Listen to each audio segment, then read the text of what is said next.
దేశంలోనే మొట్టమొదటిసారిగా రూపొందించిన పారిశ్రామిక తీర్మానం 1948 ఇండస్ట్రియల్ పాలసీ.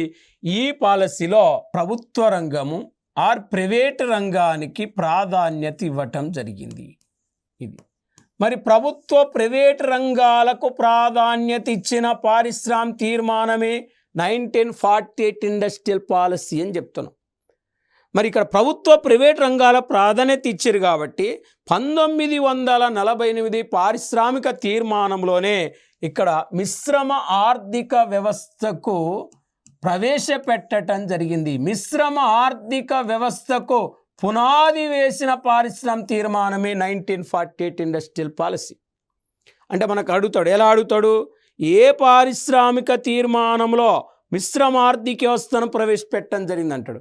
1948 ఇండస్ట్రియల్ పాలసీలో మిశ్రమ ఆర్థిక వ్యవస్థను ప్రవేశపెట్టడం జరిగింది.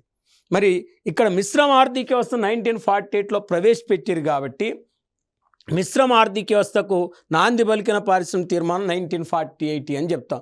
మన దేశంలో, భారతదేశంలో మిశ్రమ ఆర్థిక వ్యవస్థను ప్రవేశపెట్టింది జవహర్లాల్ నెహ్రూ. మిశ్రమ ఆర్థిక వ్యవస్థ అనగా ప్రభుత్వ ప్రైవేట్ రంగాలు కలిసి పనిచేసే ఆర్థిక వ్యవస్థనే మిశ్రమ ఆర్థిక వ్యవస్థ అంటారు. మరి 1948 ఇండస్ట్రియల్ పాలసీలో పరిశ్రమలను 4 రకాలుగా వర్గీకరించడం జరిగింది. 4 రకాలు. 1 ప్రభుత్వ ఏకస్వామ్య పరిశ్రమలు, 2 మిశ్రమ రంగ పరిశ్రమలు, 3 ప్రభుత్వ నియంత్రణలో ఉండే పరిశ్రమలు, 4 ప్రైవేట్ రంగ పరిశ్రమలు.